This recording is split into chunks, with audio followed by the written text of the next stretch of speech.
अहाँ के की नाम भेले? प्रीति यादव। कनी इमहर प्रीति इमहर कनी ताकि का हां अहाँ के काम वर्ष छै ये पहले बार कर रहल छी त केहन एक्साइटेड छली पाबनि के लक? एक्साइटेड तो बहुते छली हां तो दीदी संगे लिए हमको हमरो सिखा देते दीदी अभी सीखबे है। हां हां तो ये तै अनुसार करै छै। अच्छा ये पति के दीर्घायु के लेल कैल जाइ छै। पति के लंबे तो पति एतै छथिन कि बाहर छथिन? नहीं एतै छथिन। अच्छा की नाम भेले अपने के? मेघा सा। मेघा सा। घर कतऽ भेले? मायका ने 12 जिला कलैया और ससुराल यहाँ जनकपुर। अच्छा अच्छा मायका तै द्वारा अहाँ के हिंदी में बाजब चला। ई पाबनि अहाँ पहले बेर कर रहल छी कि पहिने करै छली? First time. शादी केहन शादी के पहिल बेर कर रहल छी आ केहन अथी रहल छी एक्साइटेड केहन चली पाबनि के लक?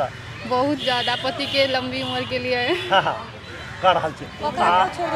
हम सब आइटम देखै छियै लोग सबके पूजा में सेहो दिक्कत तो नहीं होय तै के लक मायका अहाँ के हटा रहल छी। ई सब की सब छै अहाँ के हाथ में?